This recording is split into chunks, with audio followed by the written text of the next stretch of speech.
20 years of excellence. Sun International Institute of Tourism and Management. అంటే మీరు ఫెమినిస్టా? Yes, I'm feminist. అంటే అమ్మాయిలకి stand తీసుకోవడం, అమ్మాయిలు ఏం చేసినా రైట్ అని అనడం. అమ్మాయిలందరూ సుధపూసల్ గారు, అబ్బాయిలందరూ చెడ్డోళ్ళు గారు అని పబ్లిక్గా 1,00,000 సార్లు 10 years నుంచి మాట్లాడుతున్నా. క్రైమ్ రేట్లో కూడా ఈ మధ్య అమ్మాయిలు కూడా ముందుకు వస్తున్నారు. అలాంటి సిచ్యువేషన్స్ లోనే కూడా అమ్మాయిలది రైట్ అంటారా? ఇప్పుడు ఫెమినిజం వచ్చి ఇప్పుడు అమ్మాయిలు బయటికి వచ్చి ఇప్పుడు అమ్మాయిలు వైలెంట్ అవుతున్నారు అంటున్నారు. ఇంతకుముందు మొగలు మరి వైలెంట్ ఎంత క్రైమ్ రేట్ ఉంది మన దగ్గర? రీసెంట్ పోస్ట్ లో కూడా చూసాను ఇన్స్టాలో, బాగా ఏడుస్తూ. ఎప్పుడైనా అమ్మాయి ఫాదర్ లాంటి అబ్బాయిని కోరుకుంటది, అబ్బాయి ఎప్పుడు అమ్మ లాంటి అమ్మాయిని కోరుకుంటాడు. నా ఫాదర్ ఈక్వేషన్ ఖరాబ్ అయిపోయింది. అబ్యూజివ్ ఫాదర్ ఉన్నాడు. టీవీ వైర్ ఉంటది కదా, కాపర్ వైర్ పైన పుట్టు తీసేసి ఆ వైర్ తో కొడితే తోలు లేస్తే దాంట్లో కారం పొడేయడం, కళ్ళల్లో నిమ్మకాయలు వినడం. సడన్ గా మీరు ఈ ట్రామాకి రావడానికి, లైక్ మీరు ఇలా మారడానికి బిగ్ బాస్ ఒక కారణం అని చెప్పి అని అంటారు. అకౌంటబిలిటీ కోసం మాటికి వెళ్తే పట్టించుకోవాలి. రిసెప్షన్ లో కూర్చోబెట్టారు, పొద్దున్న సాయంత్రం దాకా పంపించేశారు. ఇది ఒక సిచ్యువేషన్ జరిగిందని చెప్పి పక్కన పెట్టి మీ కెరీర్ ని బిల్డ్ చేసుకుని ఉంటే మంచి ప్లేస్ లో ఉండేవాళ్ళేమో. నాకు ఇండస్ట్రీకి వచ్చిన దగ్గర నుంచి ఎన్ని రేప్ అటాక్లు అయినాయి, ఎంత ఎక్స్ప్లోటేషన్ అయిందనే దానికి ప్రూఫ్లు లేవు. నేను చాలా ఇన్నోసెంట్ గా తిరిగా. ఏం తెలియకుండా నా తెలుగు పీపుల్ అనేటోళ్ళు సేఫ్టీ, వెళ్ళిన ప్రతి దగ్గర కన్సెంట్ లేకుండా రేప్ అటాక్లు చేయడం ఒకటి చాలా అయిపోయినాయి. మరి ఎందుకు రారు ఎవరు బయటికి? అమ్మాయిలు మొగుడుతో దొక్కించుకుంటావా, సొసైటీలోకి వచ్చి 10 మందితో దొక్కించుకుంటావా అన్నట్టుంటది ఈక్వేషన్. ఇప్పుడు బయటకు వచ్చి మాట్లాడారు అనుకోండి, ఏమైంది నా కెరియర్? మీరు ఎప్పుడైనా కమిట్మెంట్ గా వెళ్ళారా సినిమా ఆఫర్ కోసం? ఒక అంటారు చూడండి, మొహమాటానికి వెళ్తే కడుపు వచ్చిందని. అలా నో చెప్పడం రాక ఫోర్స్ఫుల్ గా మందు తాగిస్తే తాగేసా, అవుట్ అయిపోయా. ప్రొడ్యూసర్ డైరెక్టర్ వాళ్ళు ఇప్పుడు చాలా ఫేమస్. డ్రైవర్ రావడానికి ఇంకో 20 minutes పడుతుందంట. గాయత్రి రాత్రి అవుతుంది కదా, పైన కూర్చుందా అని వెళ్ళి నా డ్రెస్ లాగడం స్టార్ట్ చేసాను. నాకు ఫోర్స్ఫుల్గా పెళ్ళయింది. ఆ పెళ్లిలో కూడా నాకు ఎక్స్ట్రీమ్ ట్రామా, లిటరల్ తట్టుకోలేక 5 stitches ఉన్నాయి. సూసైడ్ అటెంప్ట్ చేసుకున్నా. ఫోర్స్ఫుల్ పెళ్ళి ఏంటి? మా అమ్మ అయితే పాయిజన్ బాటిల్ పెట్టుకొని నువ్వు చేసుకోకపోతే నేను చచ్చిపోతాను కూర్చొని. అప్పగింతలు అవుతాయి కదా, ఇలా హక్ చేసుకొని చెవులో చెప్తుంది, నేను వదిలించుకోవడానికి పెళ్లి చేస్తున్నా, మళ్ళీ నా జీవితంలోకి రాకు, just get out of my life. ఒక అమ్మ అందరి ముంగలు ఒకలాగా, ఎవరు లేనప్పుడు ఒకలాగా, సీక్రెట్గా ఒకలాగా, అలా ఎలా ఉండగలుగుతారు అనే షాక్లో ఉండిపోయినా. హాయ్ హలో నమస్తే, నేను మీ anchor Shiva. Welcome to iDream media. ఈరోజు నా ముందున్న గెస్ట్ గాయత్రి గుప్తా. తనతో మాట్లాడదాం. ఎలా ఉన్నారు? Good, I'm good. How are you? నేను బాగున్నాను. And thank you so much నా పాడ్కాస్ట్కి వచ్చినందుకు. ప్లెజర్. నేను యాక్చువల్లీ ప్రతిసారి ఇంట్రొడక్షన్లు ఇచ్చి అది ఎప్పుడు చెప్తుంటాం, అలా కాదు, డైరెక్ట్గా ఒకసారి మాట్లాడదామని నీతోనే స్టార్ట్ చేస్తున్నాను నేను. యా, రీసెంట్గా నీ ఇన్స్టాలో రీల్స్ కానీ మీ యూట్యూబ్లో వీడియోస్ని చూస్తూనే ఉన్నా. అంటే సొసైటీకి ఏదో చెప్దామని ట్రై చేస్తున్నారు. అంటే మీరు ఫెమినిస్టా? Yes, I'm feminist. ఇప్పుడు ఈ మధ్యన లేకపోతే ఫస్ట్ నుంచేనా? అంటే ఫెమినిస్ట్ అంటే బేసిక్గా మీ ఉద్దేశంలో ఏంటి? దాన్ని బట్టి అంటే అమ్మాయిలకి స్టాండ్ తీసుకోవడం, అమ్మాయిలు ఏం చేసినా రైట్ అని అనడం అని నాకు అర్థమైంది. అంటే అది మీ డెఫినేషన్ ఆఫ్ ఫెమినిజం. బేసిక్గా ఫెమినిజం ఏంటంటే ఉమెన్ని ఎంపవర్ చేయడానికి, ఏది పడితే అది రైట్ అనేది కాదు. మీరు నిజంగా మీ వీడియోస్ ఫుల్గా చూస్తే తెలుస్తుంది ఏంటంటే, అమ్మాయిలందరూ సుధపూసల్ గారు, అబ్బాయిలందరూ చెడ్డోళ్ళు గారు అని పబ్లిక్గా 1,00,000 సార్లు 10 years నుంచి మాట్లాడుతున్నా. నాదొక వాయిస్, అది వింటే అర్థమవుతుంది. నార్మల్గా యాక్చువల్లీ నేను ఎలా చెప్తున్నానంటే, ఫెమినిస్ట్ అంటే కొంతమంది మన దగ్గర, అంటే కొంతమంది ఇప్పుడు ఫెమినిస్టులు, కత్తి ఉంటుంది, కత్తితో మర్డర్ చేయొచ్చు, కత్తితో కూరగాయలు కోయచ్చు, ఏమైనా చేయొచ్చు. ఇది నేను బిగ్ బాస్ లో ఉన్నప్పుడు విన్నా. అంటే ఇప్పుడు కత్తితో మర్డర్ చేశారు కాబట్టి కత్తి మంచిదా అంటే, కత్తిని ఎలా వాడుతున్నారు వాళ్ళ బట్టి మనం డెఫినేషన్ మార్చలేం కదా. Feminism came to empower women because పితృస్వామ్య వ్యవస్థ వల్ల ఆడవాళ్ళు, మీకు అంటే ఇప్పుడు నేను స్పెసిఫిక్గా చెప్పక్కర్లేదు, మనకు అందరికి తెలిసిందే. ఇప్పుడు మన లాస్ అప్గ్రేడ్ అవుతున్నాయి, పీపుల్ అప్గ్రేడ్ అవుతున్నారు. ఒకప్పుడు ఆడవాళ్ళు ఇంటికి పరిమితం అవుతుండే, కిచెన్కి పరిమితం అవుతుండే. ఇప్పుడు సొసైటీలోకి వస్తున్నారు, వర్క్ చేస్తున్నారు. ఇప్పుడు సొసైటీ ఆడవాళ్ళకి రెడీ లేకుండే వర్క్కి. సడన్గా అంటే మిలీనియల్ జనరేషన్ నుంచి ఆడవాళ్ళు రావడం స్టార్ట్ అయిన దగ్గర నుంచి అసలు ఆడవాళ్ళని ఎలా హ్యాండిల్ చేయాలి అనే, ఇప్పుడు ఆడవాళ్ళ హెల్త్ డిఫరెంట్ ఉంటుంది, ఎక్స్పెక్టేషన్స్ డిఫరెంట్ ఉంటాయి.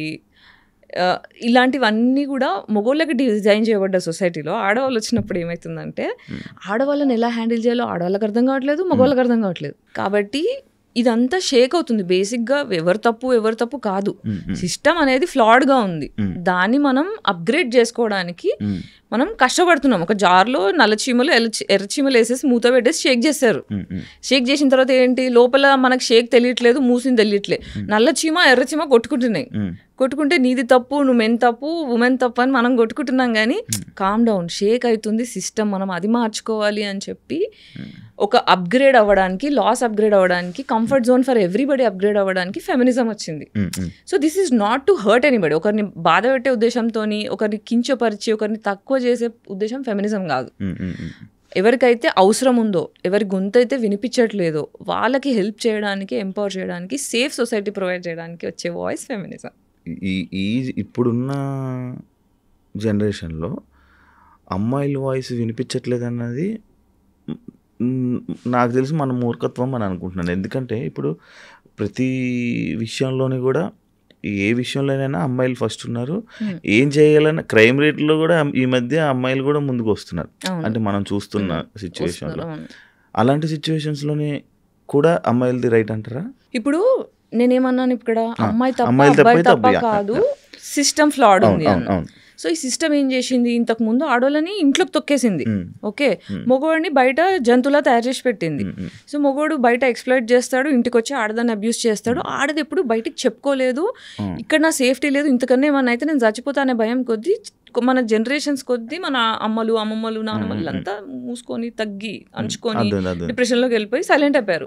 ఇప్పుడు ఎప్పుడైతే ఆడవాళ్ళు బయట పాపులేషన్ పెరిగింది, రావడం స్టార్ట్ అయింది, ఇప్పుడు ఏమైంది, ఆడదానికి మొగోడికి ఎక్స్ప్లోర్ చేసినట్టు ఆడది ఎక్స్ప్లోర్ అవుతుంది. మొగోడికి చేతిలో కత్తి ఇచ్చి, ఇప్పుడు ఫెమినిజం వచ్చి, ఇప్పుడు అమ్మాయిలు బయటికి వచ్చి, ఇప్పుడు అమ్మాయిలు వైలెంట్ అవుతున్నారు అంటున్నారు. ఇంతకుముందు మొగోళ్ళు మరి వాయిలెంట్ ఎట్లా, ఎంత క్రైమ్ రేట్ ఉంది మన దగ్గర, ఎంత క్రైమ్ రేట్ ఉంది. ఆ క్రైమ్ రేట్ ఆడవాళ్ళు ఎందుకు జాయిన్ అవుతున్నారంటే ఆడవాళ్ళు మార్కెట్లోకి వచ్చారు. సిస్టమ్ అనేది మనుషుల్ని భయంలో పెట్టి కోపాన్ని అణిచేస్తే సైడ్ ఎఫెక్ట్ అలాగే అవుతుంది. సో మనం ఏంటి, ఆడవాళ్ళు హీల్ అవ్వాలి, మగవాళ్ళు హీల్ అవ్వాలి. సో మనము మొగోళ్ళు చేసినారు, ఆడోళ్ళు చేసినారంటే yes, everybody is doing, given a chance. అందరికి privilege of economy, separation of anger, ఈ రెండు కలిసినప్పుడు, పవర్ చేతికి వచ్చినప్పుడు జంతువు తయారవుతారు. ఇప్పుడు కర్చే కుక్కకి మురిగే కుక్కకి డిఫరెన్స్ చెప్తాం. ఇప్పుడు నా దగ్గర కుక్క ఉంది, ఆడు కరవడు, ఎందుకంటే వాడికి కడవలసిన అవసరం పడకుండా ప్రేమగా పెంచిన. అదే ఇంట్లో కొంతమంది కర్చే కుక్కలు ఉంటాయి, వాడిని కొడతారు, కట్టేస్తారు, దానివల్ల ఏమవుతుందంటే కరుస్తాయి. అది ఆడకుక్కన మోడకుక్కని సంబంధం లేదు. సో ప్రేమలో పెరిగిన వాళ్ళు వైలెన్స్ చేయరు.